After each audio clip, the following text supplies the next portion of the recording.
Oke, kalian mungkin ngeklik video ini karena kalian relate sama judulnya. Jujur, gue tuh agak mixed feeling sih sama AI. Gue dulu pas masih kecil gak pernah nyangka kalau semua yang kita lakuin sekarang bakal digantiin sama robot yang mereka tuh punya pemikiran sendiri.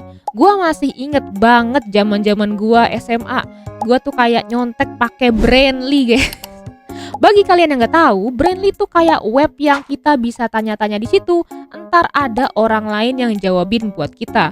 Meskipun kadang mereka suka ngaco ya, tapi biasanya 70% mereka bener sih. Masa-masa gua baru kenal ChatGPT kalau nggak salah pas gua udah semester 1 kuliah. Temen gua soalnya ada yang bilang, Trin, coba deh, lo kalau misalnya bingung sama soal ini, langsung tanya aja ke ChatGPT.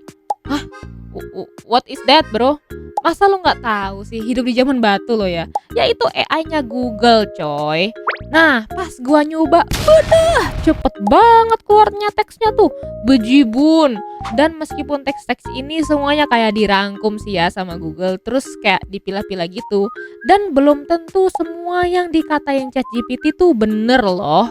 Oh iya, bagi kalian sekarang yang lagi tesis atau yang lagi ngerjain tugas akhir kuliah, kalau misalnya kalian mau ngegunain ChatGPT, boleh aja sih, silahkan.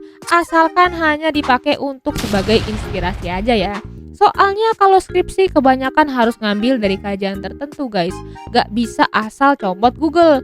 Tapi nih ya, setelah gue pikir-pikir, kalau ada bayi yang sekarang lahir di tahun 2026 dan seterusnya, bayangin deh, mereka tuh they are so cook bro.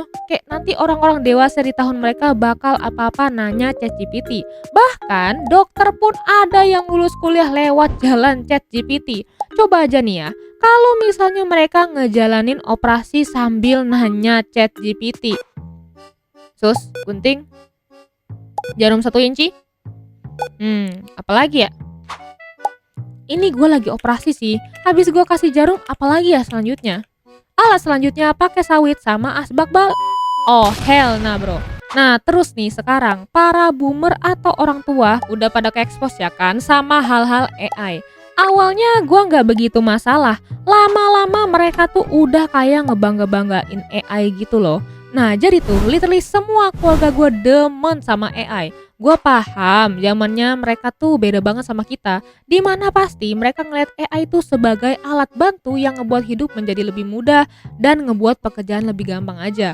Apalagi ya kalau kalian nyadar itu di jalanan banyak banget poster yang pada pakai AI. Tahu sendirilah siapa ya. Mereka berdua emang suka banget pakai AI. Dan juga orang tua yang sering banget nontonin film di YouTube yang isinya 100% pakai AI. Jadi tuh bapak gua sering banget nontonin film YouTube yang pakai AI tapi arah alurnya juga berantakan. Apalagi kelihatan banget BTW dari wajahnya tuh CGI-nya nggak rapi. Malah menurut gua lebih bagusan sinetron yang tiap gua tonton dokternya bilang, "Saya sudah berusaha semaksimal mungkin." Atau pocong yang masuk ke dalam truk molen itu. Intinya satu keluarga gua pada dukung AI. Gua sebagai anak dari jurusan DKV ngerasa sedih banget kalau misalnya ortu gua sendiri yang ngebiayain gua untuk masuk kampus seni, tapi ujung-ujungnya dia sendiri lebih milih suka sama gambar AI dibandingkan dengan gambar gua sendiri. Bahkan salah satu keluarga gua ada yang pernah minta tolong ke gua untuk buat video pakai AI biar ditaruh di TikTok untuk viral sih katanya. I don't know. Dan juga nih pernah pada suatu hari tuh ortu gua ngobrolin topik ini di mobil. Nak, Papa mau saranin, kalau misalnya pakai AI itu sebagai alat bantu nggak masalah. Tapi jangan 100% dipakai, jadikan sebagai patokan aja. Tapi kan aku anak DKV, Pak. Berarti Papa dukung AI? Papa sih cuma nyaranin aja kok. Kita kan sebagai manusia harus ngikut beradaptasi sama perkembangan teknologi. Dan gua yang denger itu sebenarnya setuju nggak setuju sih. Karena apa? Jujur ya, kalau misalnya kalian nyadar ada beberapa scene dari video gua yang sekarang-sekarang ini ngegunain AI. Like contohnya backgroundnya sih. Bahkan yes, di video ini gue bener-bener mau meminimalisir penggunaan AI guys. Tapi di satu sisi menurut gue, khusus untuk animasi pengalaman, kayaknya gue mau gak mau harus ada bantuan AI biar cepet aja sih pembuatannya. Soalnya gue ada 2 job desk lain. Nah, gue tuh gak setujunya kalau kita ngegunain AI full 100% untuk hal komersil. Kayak contohnya, buka commission gambar pakai AI dan dijual-jualin ke orang. Kayak apa ya, rasanya kalian tuh gak kayak ngehargain gambar orang lain. Kita sebagai artis udah susah payah ngebuat gambar, dan AI tuh enak banget buat nyuri gambar kita dan dimasukkanlah ke dalam sebuah prompt untuk dijual. Dan juga kalian tahu gak sih, banyak banget company yang sekarang udah gak butuh lagi sama orang desain karena mereka lebih ngandelin AI aja. Jadi ada beberapa dari temen gua yang kehilangan pekerjaannya karena udah digantikan sama AI guys. Gua mau tegasin kalau misalnya kalian pakai AI untuk senang-senang juga gak masalah, asalkan kalian gak upload itu ke sosial media atau kalian klaim gambar itu sebagai gambar yang kalian buat sendiri. Jadi maaf banget nih ya, soalnya ada beberapa dari kalian yang pernah nge-gift Katrin pakai gambar AI. Dan kalau gua nggak pernah jawab atau gua nggak masukin art kalian di ending video gua, ya kalian tahu sendiri lah ya kenapa alasannya. Coba deh kalian bayangin apa yang bakal terjadi kalau misalnya semua orang udah digantikan sama AI. Udah kayak apa ya, istilahnya film Wall-E sih ya. Jadi kita nggak gerak sama sekali dan dunia bakal dikuasain sama robot.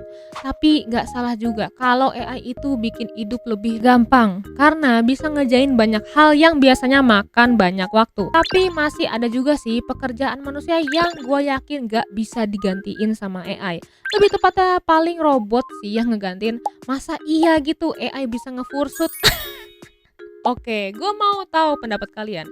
Apakah di sini ada dari kalian yang keluarganya pakai AI atau kalian sendiri pengguna AI-nya?